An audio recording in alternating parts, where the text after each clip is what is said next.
নমস্কার, সবাই ভালো আছেন তো? আমি শ্বেতা সাহা। শুনবো গল্প অল্প স্বল্পে অনেকদিন পর নতুন গল্প নিয়ে খেয়ালি নদী হাজির আপনাদের কাছে। শুধুমাত্র নতুন লেখক লেখিকাদের উৎসাহ দিতে আমাদের এই উদ্যোগ। আমাদের আজকের গল্প অজ্ঞাত স্নেহ। গল্পটি লিখেছেন সাথী সাহা। চলুন তাহলে আজকের গল্প শুরু করা যাক।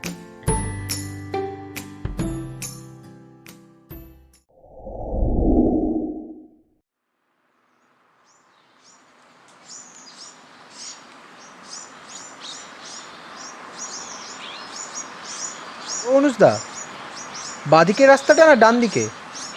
একটু দেখে বলো না গুগল ম্যাপ থেকে। হুর খালি ঘুমোয়। মুক্তিদি, এ কি অবস্থা? হ্যাঁ, এত ঘুম? এই ঘুমোয়নি, চোখ বন্ধ করলেই ঘুম নাকি? দেখে বলছি তারা। এই যে এই বাঁদিকের রাস্তাটা নে। দেখে বলো কিন্তু অনুজদা, পরে ভুলভাল দিকে নিয়ে যাবে। সেই বিশ্বাস নেই, পরে দেখলে গন্তব্যেই পৌঁছতে পারলাম না।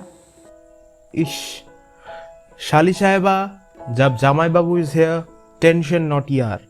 আর এই যে মুক্তিদেবী, স্বামীর ওপর একটুও ভরসা নেই না তোমার? আর না পৌঁছালে না পৌঁছাবে। জঙ্গলে সারা রাত কাটানো, উফ কি দারুণ অ্যাডভেঞ্চার। সাথে যাবা ঝিঝি পোকার ডাক। হ্যাঁ, আর মশার কামড়, কি রোমান্টিক না? ফালতু কথা যত সব সময় আর কি। ধুর, কি গো অনুজদা, বাঁদিকে রাস্তাটাই নেবো তো? আরে হ্যাঁ রে বাবা, চোখ বন্ধ করে। না না অনুজদা, চোখ বন্ধ করতে বলো না। সত্যিই পরে চোখ বন্ধ করে গাড়ি চালাবে। মাথা ঠিক নেই। শুধু কি মাথা, চোখেও তো দেখা না ঠিক মতো। কতবার যে গাড়ি ঠুকেছে, কতবার বললাম ওই গাড়ি চালাতে দিও না, আমার কথা শুনলেই না। এই তুই থামবি? বাজে বকিস না। আমার চোখ খারাপ না তোর? বলবো নাকি পরশু কি করেছিলি? মুখটা খুলে দেখ, এক্ষুনি সোজা খাদে ফেলে দেব। কেন, আমি তোকে ভয় পাই নাকি? শোনো না মুক্তিদি, তোমার বোন চায়ে চা পাতার জায়গায় কালো জিরে দিয়ে আমায় এসে বকাবকি করছে। আমি নাকি বাজার থেকে বাজে চা পাতা কিনে এনেছি, তাই নাকি চায়ের রঙই হচ্ছে না। ছি ছি গুঞ্জা, এই অবস্থা তোর?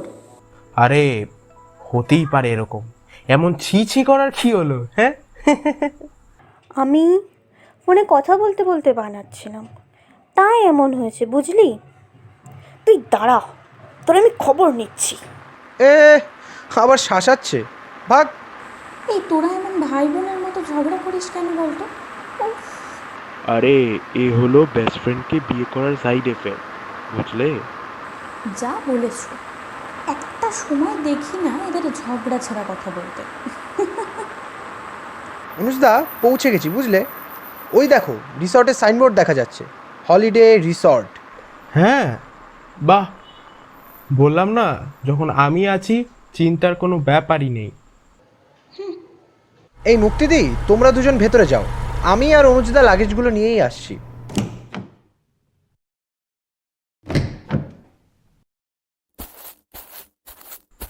নমস্কার, আমি অনুজ সেন। দুদিনের ছুটিতে একটু বেড়াতে এসেছি আর কি। সাথে আমার স্ত্রী মুক্তি, আমার একমাত্র আদরের শালী গুঞ্জন, আর তার বেস্ট ফ্রেন্ড কাম হাজবেন্ড কৌস্তব। এখানে যাওয়া নিয়েও শিখি ঝামেলা। এ বলে এখানে যাব, ও বলে সেখানে। শেষ পর্যন্ত ডিসাইড হলো ডাউহিলে যাওয়া। দুদিনের ট্রিপের জন্য এটাই বেস্ট লেগেছিল। কার্শিয়াংয়ের এই জায়গাটার কথা অনেকেরই মুখে শুনেছি, অনেক মন গড়া গল্পও রটানো আছে, কিন্তু সেই সবে কান না দিয়ে পৌঁছে গেলাম ডাউহিলে। খুবই সুন্দর ও নিস্তব্ধ এলাকা। পৌঁছেই সবার মন মেজাজও একদম তরতাজা হয়ে গেল। রিসেপশনে সব ফর্মালিটি পূরণ করার পর ম্যানেজার বললেন, गुड मॉर्निंग सर। सर यहाँ शाम को कुचितुर में एक ट्राइबल डांस अरेंज किया गया है, आप लोग वहाँ जा सकते हैं, अच्छा लगेगा। হ্যাঁ যাওয়াই যায়। হ্যাঁ, তাহলে বিকেলের প্ল্যান এটাই রইলো। ফ্রেশ হয়ে ট্রাইবাল ডান্স দেখতে যাচ্ছি, তাই তো? শোনো না, আমার মাথাটা খুব ধরেছে, তোমরা ঘুরে এসো, আমি রুমে রেস্ট করছি। না না, এসব হবে না। তুই না গেলে কিন্তু আমিও যাব না। এক মার খাবি, এখনো বাচ্চা আছিস নাকি? সবাই যাচ্ছিস এটাই ফাইনাল, আমি রেস্ট করব। শেষ পর্যন্ত আমরা তিনজনাই গেলাম ট্রাইবেল ড্যান্স দেখতে। ফিরতে ফিরতে অনেকটাই রাত হয়ে গেছিল। আমি রুমের ডুপ্লিকেট চাবিটা সাথে নিয়ে গেছিলাম, যাতে মুক্তি ঘুমিয়ে পড়ে থাকলে ওকে ডাকতে না হয়।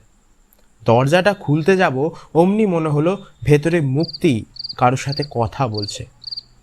এত রাতে কার সাথে কথা বলছে বুঝে উঠতে পারলাম না। পরের ঘটনায় আরও অবাক হয়ে গেলাম। ভেতরে মুক্তি গান গাইছে। গান গাওয়াটা অবাক করার কিছু নয়, কিন্তু যে গানটা গাইছে, সোনা ঘুমলো পাড়া চুরলো বড়ে গিয়েলো দেশে বুলবুলিতে ধান খেয়েছে।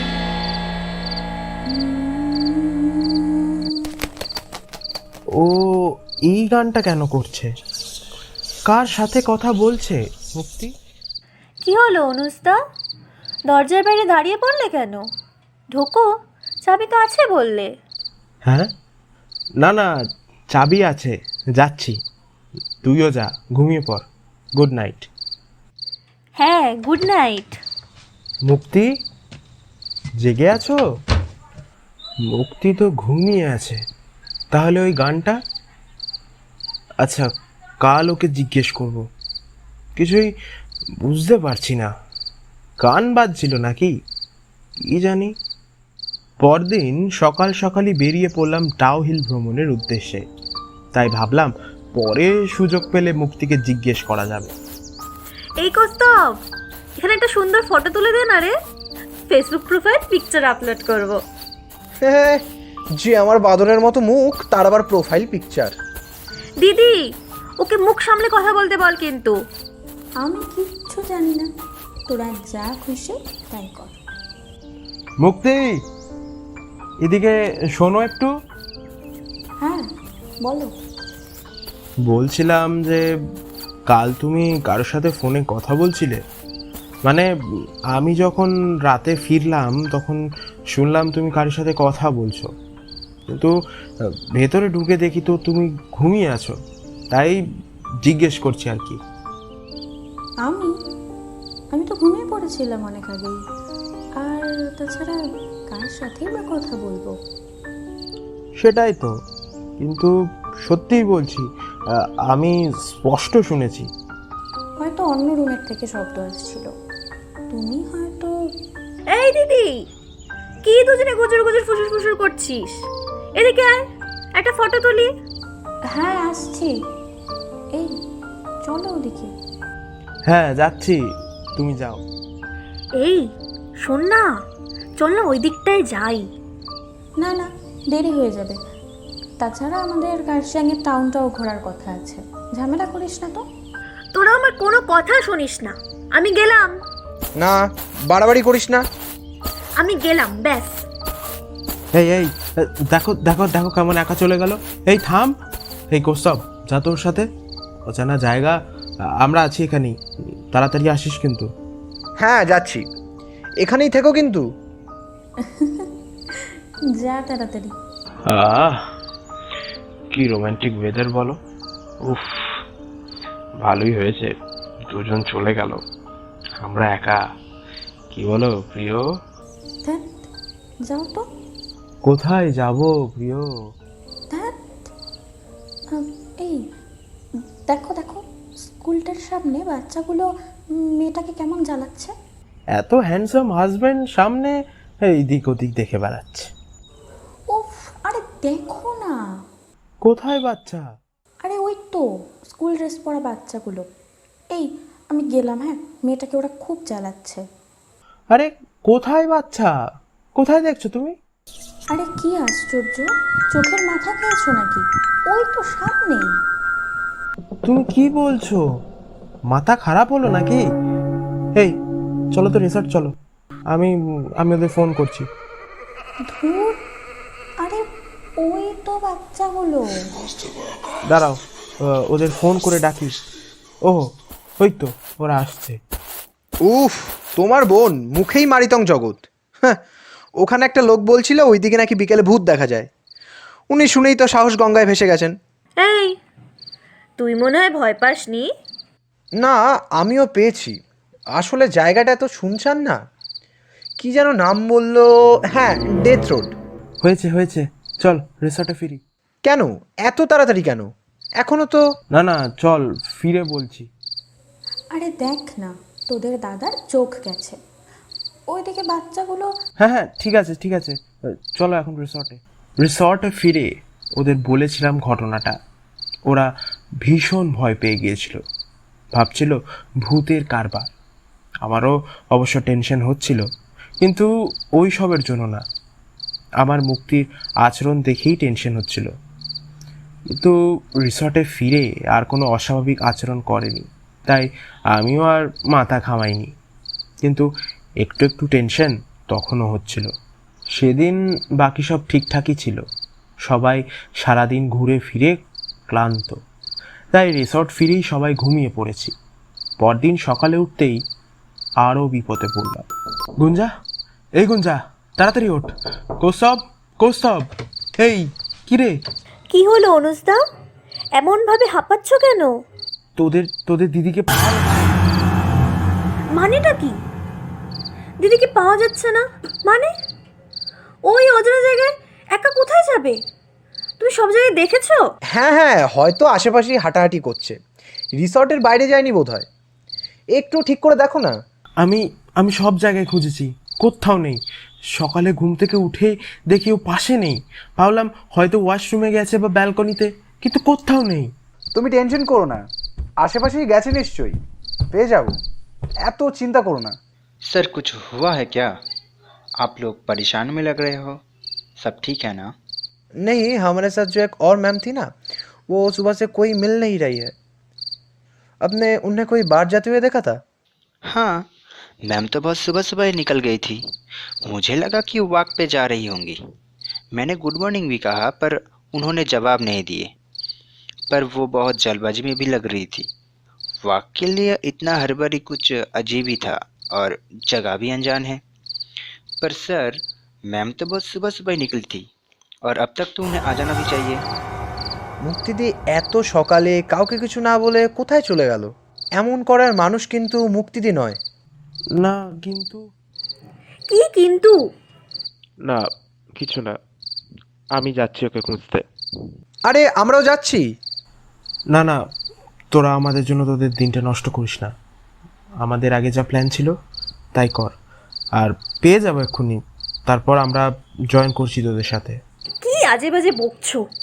দিদিকে পাওয়া যাচ্ছে না আর আমরা, আর দিকে যখন পাওয়া যাবে তখনই ঘুরতে বেরোবো। এই চল তো, অনুজার মাথা গেছে। হ্যাঁ হ্যাঁ, চলো।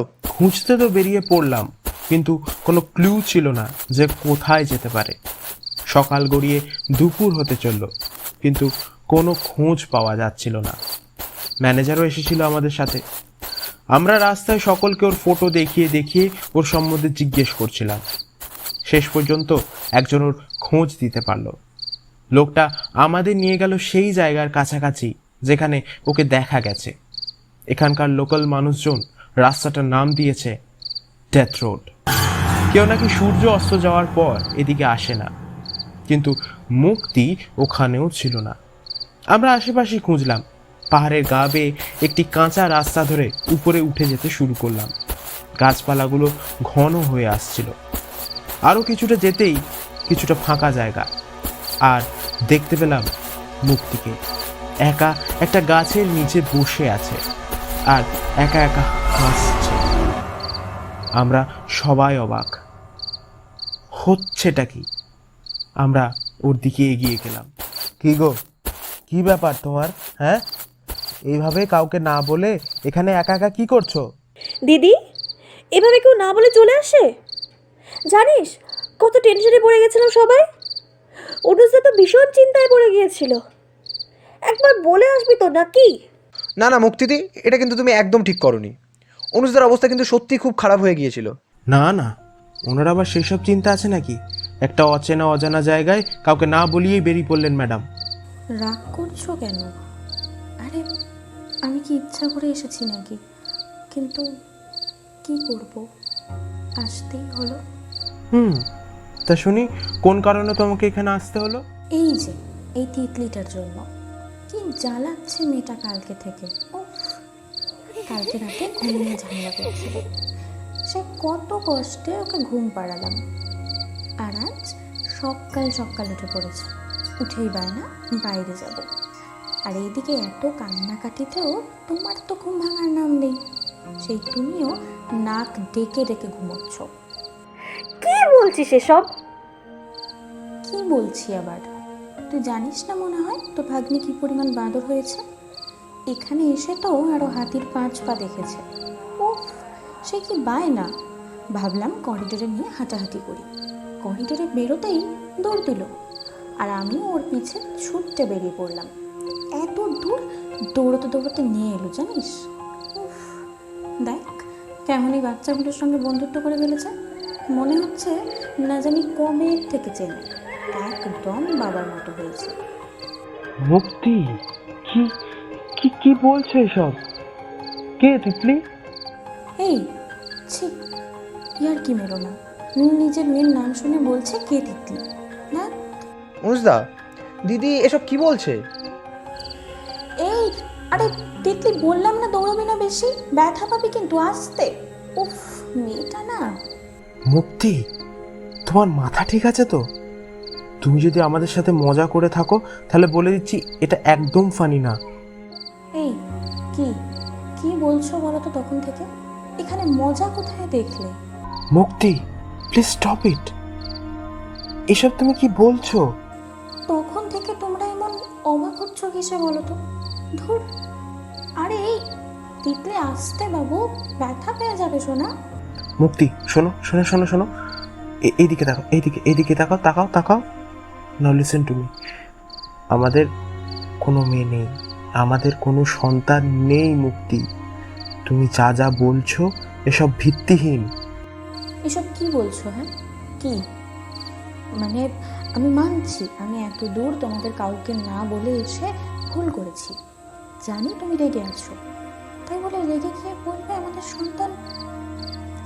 গুঞ্জা, তোর অনুজদাকে বোঝা এসব না বলতে, বাড়াবাড়ি হচ্ছে কিন্তু এবার।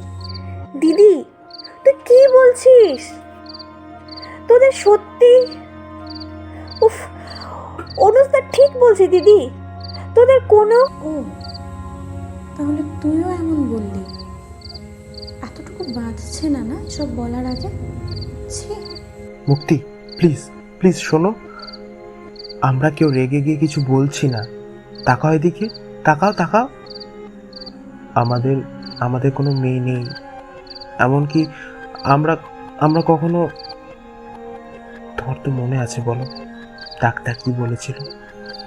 আমরা কখনো সন্তান জন্ম দিতে পারবো না, তাহলে মেয়ে আসবে কোত্থেকে? আমি বুঝতে পারছি তোমার মনের অবস্থাটা, তাই বলে এমন পাগলামি করো না মুক্তি। যা মুখে আসছে তাই বলে যাচ্ছ অনুজ। তোমার মেয়ে তোমার চোখের সামনে খেলছে, কেন রাগের মাথায় এসব বলছো? মেয়েটাকে দেখো কি সুন্দর সবগুলো বাচ্চার সাথে খেলছে। প্লিজ এসব বলো না। জানো তো অনুজ, ওই বাচ্চাগুলো না খুব কষ্ট, ওরা খুব কাঁদছিল, তারপর আমি এসে সবাই আদর করতে চুপ হয়ে গেল। ওরা খুব একা, তাই আমিও তিতলিকে ওদের সাথে খেলতে দিচ্ছি, কিছুক্ষণ অন্তত ওরা দুঃখ ভুলে থাকতে পারবে। তিতলিকে কি মিষ্টি লাগছে বলো? মুক্তিদি, ওদিকে কেউ নেই। অনুজদা, তুমি দিদিকে রিসর্টে নিয়ে চলো। হ্যাঁ, তাই করতে হবে। আরে মেয়েটা খেলছে, খেলুক না গো, একটু পরে যাই। না, এক্ষুনি যাব।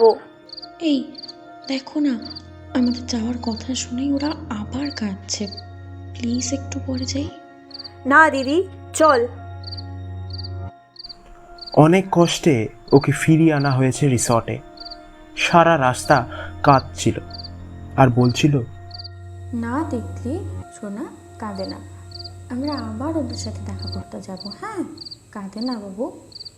রিসর্টে ফিরে কাঁদতে কাঁদতে ঘুমিয়ে পড়েছে। গুঞ্জাকে ওর কাছে রেখে আমরা একটু বেরিয়েছিলাম আগে কি হবে তা ডিসিশন নেওয়ার জন্য। করিডোরে দেখা হলো ম্যানেজারের সাথে। এগিয়ে এসে বলল, आप लोगों के बीच बोलना नहीं चाहिए, पर ये सब नॉर्मल नहीं है। मैम का ये हालत बिल्कुल नॉर्मल नहीं है। हाँ, हमें पता है ये नॉर्मल नहीं है, इसीलिए हम लोग कल लौट रहे हैं। नहीं सर, आप नहीं समझ रहे हो। ये सब वो बिना सिर वाले बच्चों का आत्माओं का काम है। मैम की बातों से ये साफ है। बहुतों ने देखा है इन बच्चों को, बहुतों को तो मौत भी हुआ है। शाम को उस रास्ते में और जंगल में से इन बच्चों की चीखने की भी आवाज़ आती है। वहाँ जो स्कूल था ना, जो बंद पड़ा है, वह अभी भी बच्चों के खेलने की आवाज़ आती है। ছি, আমরা এগুলো ভূত আত্মায় বিশ্বাস করি না। যত সব আজে বাজে কথা, এমন অনেক কিছুই রটে। হ্যাঁ, কিন্তু এই, তুইও গুঞ্জার মতো এসব ভাবছিস নাকি? পাগল নাকি? এসব আবার গুঞ্জার সামনে বলিস না, ও এমনিতেই টেনশনে আছে, আরও এসব ভাববে। হ্যাঁ, কিন্তু কোনো কিন্তু না, আমরা কালই ফিরে যাব। हाँ सर, अब शहर वाले ये सब नहीं मानते, पर हम लोग मानते हैं, क्योंकि ये सब सच है। ये सब बताने से मेरी बिजनेस ही खराब होगी, पर मैं नहीं चाहता किसी के साथ कुछ खराब हो।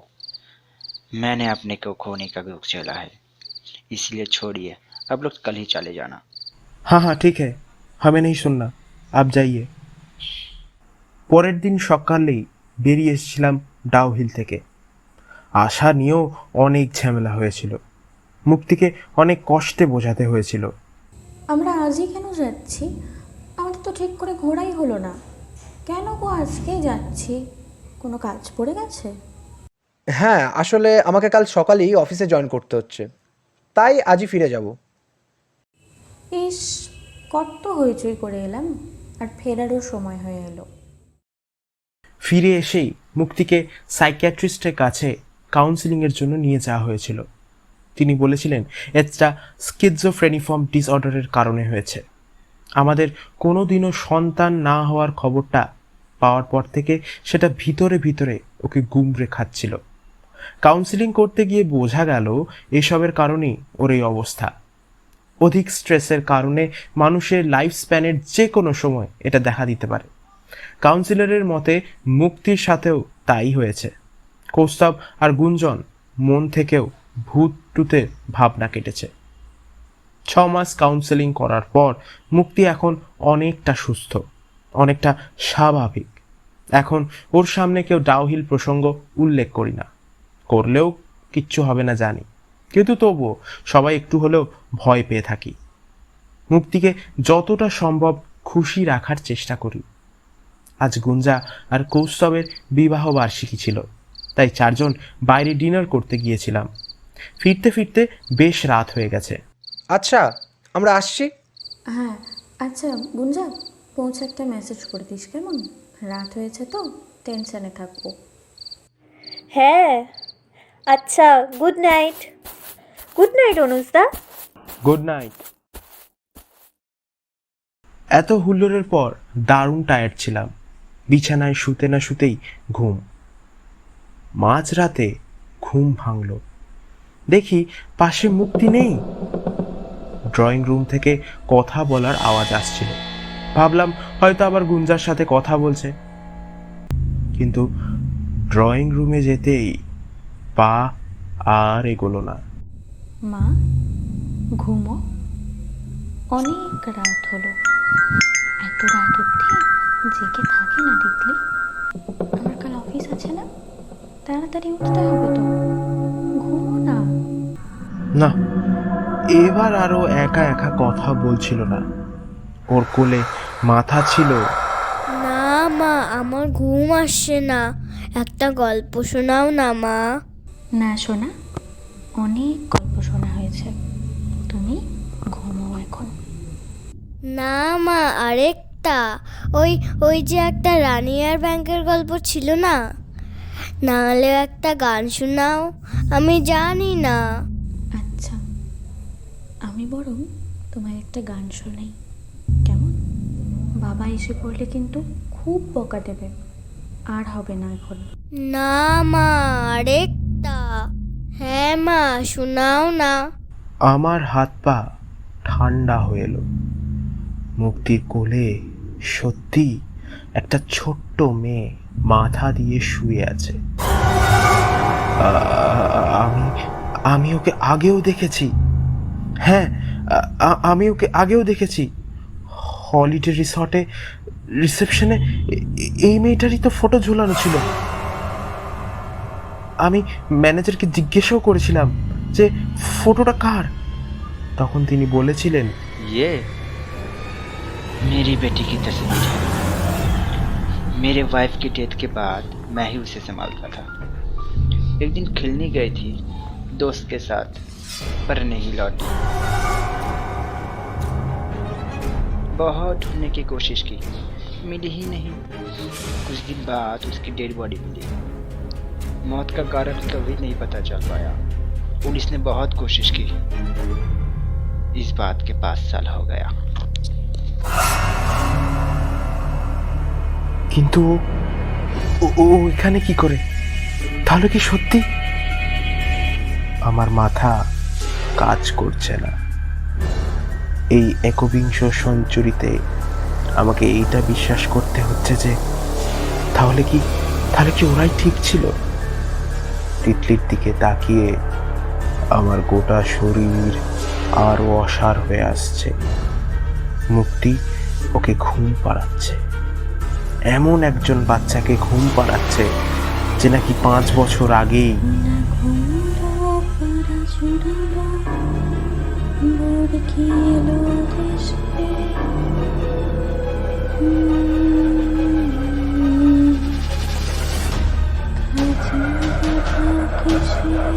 বাবা, বাবা তুমিও আসো না, এখানে বসো, আসো আমার কাছে।